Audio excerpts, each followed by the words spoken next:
Shalom Bapak Ibu Saudara kasihi Tuhan. Kita percaya bahwa Yesus sukacita kita, Dia penolong dalam hidup kita. Mari pagi hari ini kita masuk dalam hadirat-Nya.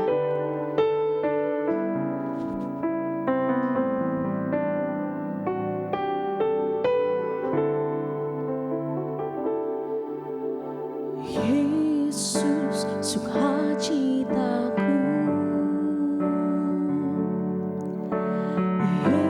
Yesus kekuatanku,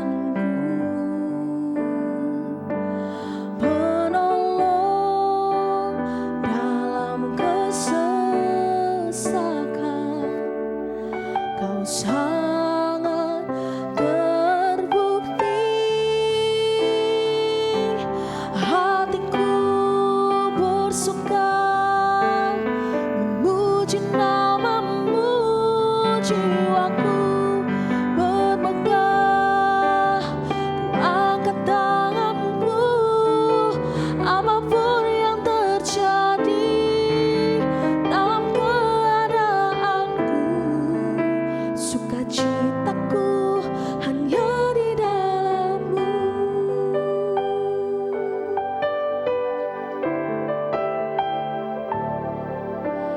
Yesus sukacitaku, Yesus kekuatanku, penolong dalam kesesakan. Kau sangat terbukti, hatiku bersuka memuji namamu, jiwaku bermegah. Ku angkat tanganku, apapun yang terjadi dalam keadaanku, sukacitaku hanya di dalam-Mu. Hatiku bersuka memuji namamu, jiwaku bermegah.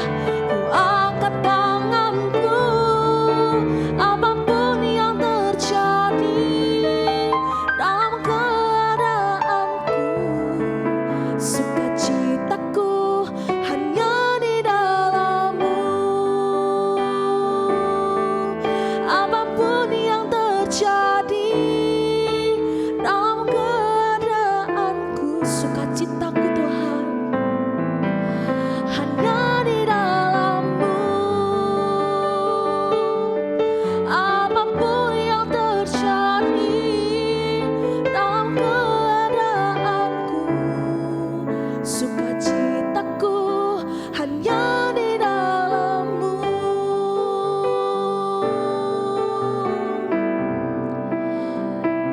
Haleluya Yesus. Seperti pujian ini Tuhan, ini iman kami Tuhan, bahwa sukacita kami ada di dalam-Mu Tuhan.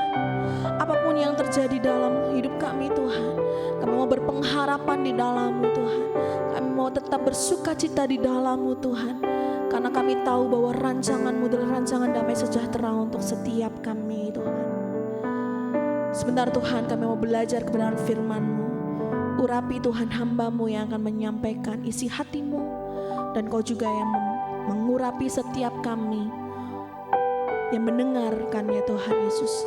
Ajar kami menjadi pelaku-pelaku firman-Mu. Terima kasih Tuhan, hanya di dalam nama-Mu saja Tuhan Yesus, haleluya. Amin. Shalom Bapak Ibu yang dikasihi Tuhan. Mari kita sambut hari ini dengan penuh sukacita dan rasa syukur kita kepada Tuhan. Dan kita mau jadikan hari ini hari yang penuh dengan terobosan, hari yang menyenangkan hati Tuhan, hari yang penuh dengan berkat, dan hari yang penuh dengan ucapan syukur. Walau kita sedang ada di dalam tantangan, tetapi kita mau jadikan hari ini sebagai harinya Tuhan. Bagaimana caranya? Mari kita baca Yohanes 1 ayat 1. Pada mulanya adalah firman. Firman itu bersama-sama dengan Allah dan firman itu adalah Allah. Artinya bahwa segala sesuatu harus dimulai dengan firman. Kalau kita hubungkan dengan Yohanes 1 ayat 14, firman itu telah menjadi manusia dan diam di antara kita, dan kita telah melihat kemuliaannya, yaitu kemuliaan yang diberikan kepadanya sebagai anak tunggal Bapa, penuh kasih karunia dan kebenaran. Maka yang dimaksud dengan firman adalah Yesus. Kalau kita hubungkan dengan Yohanes 1 ayat 1 dan kata firman diganti dengan Yesus, maka ayat itu menjadi pada mulanya adalah Yesus. Artinya segala sesuatu dimulai dari Yesus atau firman. Dan kita tahu bahwa firman itu untuk selama-lamanya, seperti yang tertulis di 1 Petrus 1 ayat 25. Tetapi firman Tuhan tetap untuk selama-lamanya. Artinya sampai hari ini firman Tuhan tetap sama, bahwa segala sesuatu harus dimulai dari firman atau Yesus. Dari sini kita belajar bahwa setiap terobosan, solusi, jalan keluar, berkat dan mujizat itu pun diawali dari firman. Karena Tuhan tahu yang terbaik buat kita dan Tuhan tahu segala-galanya.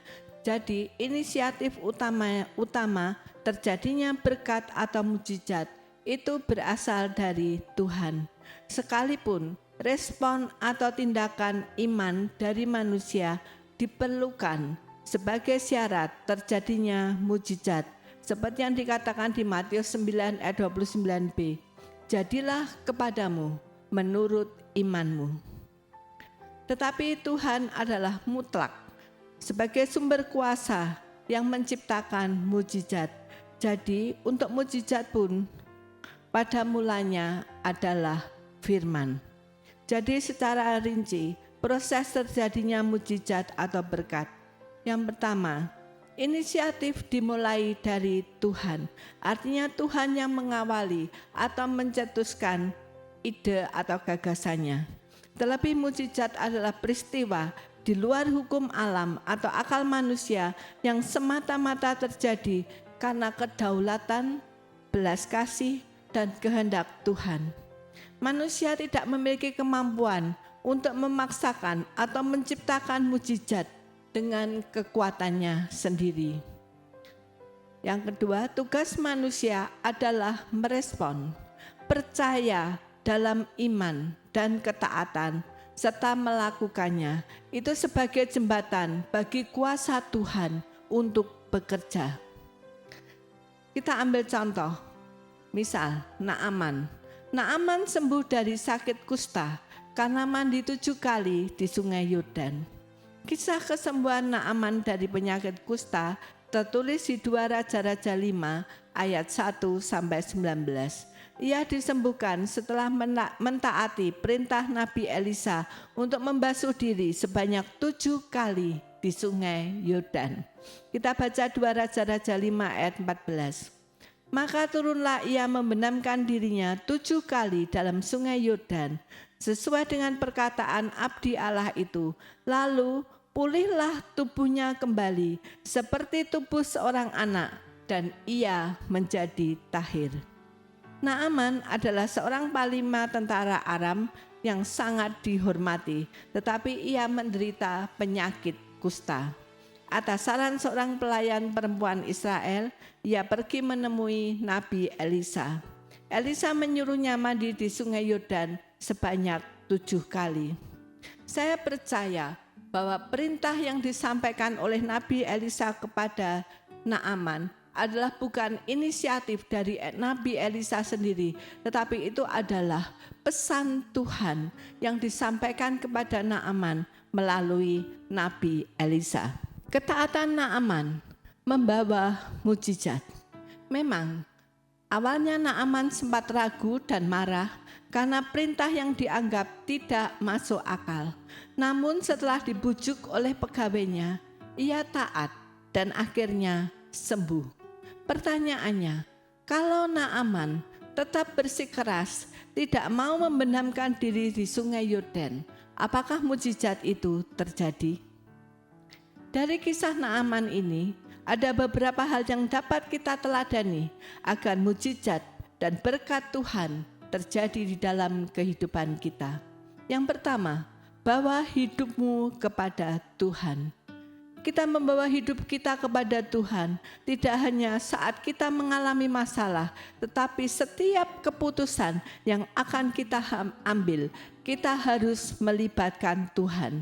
Sehingga semua terjadi pada mulanya adalah firman. Kita tidak mengambil langkah sendiri atau inisiatif sendiri, tetapi kita selalu memulainya dengan firman Tuhan melalui pergumulan kita kepada Tuhan. Yang kedua, setelah kita mendengar kehendak Tuhan, lakukan dengan iman dan percaya bahwa itu adalah rancangan Tuhan yang terbaik di dalam hidup kita. Sekalipun kita belum paham benar dengan maksud dan tujuan Tuhan, karena Tuhan seringkali berbicara kepada kita step by step, tetapi kita tetap mau melakukannya apa yang menjadi kehendak Tuhan. Seperti Naaman, saat mendengar suara Tuhan, dia bingung. Kenapa harus mandi di sungai Yordan? 2 Raja-Raja 5 ayat 11-12.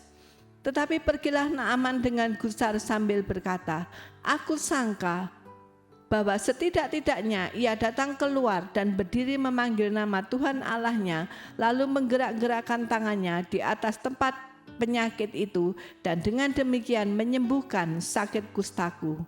Bukankah Abana dan Parpar, sungai Damsik, lebih baik dari segala sungai di Israel? Bukankah aku dapat mandi di sana dan menjadi tahir? Kemudian berpalinglah ia dan pergi dengan panas hati. Naaman tidak mau tunduk dan taat dengan firman Tuhan, karena yang didengar tidak sesuai dengan yang dibayangkan atau logikanya. Demikian juga dengan kita, seringkali kita sulit melangkah dengan iman karena yang kita dengar dari Tuhan tidak sesuai dengan apa yang kita pikirkan, atau malah seringkali bertentangan dengan logika kita. Tapi puji Tuhan, akhirnya Naaman mengalahkan logikanya dan memutuskan melakukan kehendak Tuhan sehingga mujizat terjadi. Bagaimana dengan kita, Bapak, Ibu, Saudara? Siapkah kita masuk di dalam rencana Allah dengan mengalahkan logika kita secara pribadi? Yang ketiga, miliki iman. Kita tidak melangkah sendirian, tetapi bersama dengan Tuhan. Karena itu jangan takut melakukan kehendak Tuhan. Sebab di Roma 8 ayat 28 berkata, kita tahu sekarang bahwa Allah turut bekerja dalam segala sesuatu untuk mendatangkan kebaikan bagi mereka yang mengasihi Dia, yaitu mereka yang terpanggil sesuai dengan rencana Allah. Kalau kita memiliki iman bahwa kita tidak melakukan sendiri tetapi bersama dengan Tuhan, maka apa yang Tuhan minta kita lakukan, kita tidak perlu takut untuk melakukannya. Sebagai penutup renungan ini, apa yang membuat kita masih ragu melakukan firman Tuhan? Mari kita bersama-sama berdoa. Bapa di surga, kami mengucap syukur kepadamu bahwa kami memiliki Allah yang dahsyat dan luar biasa. Engkau tidak pernah membiarkan kami sendirian. Engkau selalu memulai segala sesuatu di dalam kehidupan kami melalui kebenaran firman-Mu yang Engkau sampaikan kepada kami. Ajar kepada kami Tuhan setiap anak-anak-Mu yang mendengarkan firman Tuhan pada pagi hari ini, untuk mereka siap tunduk dan taat kepadamu. Mereka siap mendengarkan firman-Mu dan mereka siap melakukannya dengan penuh iman dan percaya bahwa mereka tidak sendirian, tetapi ada Yesus yang bersama melangkah dengan kami, menyelesaikan setiap permasalahan kami, karena kami tahu Tuhan bahwa Engkau turut bekerja dalam segala sesuatu untuk mendatangkan kebaikan bagi kami, anak-anak-Mu yang mengasihi-Mu. Terima kasih Tuhan, meteraikan firman-Mu ini di dalam hati dan pikiran kami. Di dalam nama Tuhan Yesus kami berdoa dan mengucap syukur. Haleluya. Amin.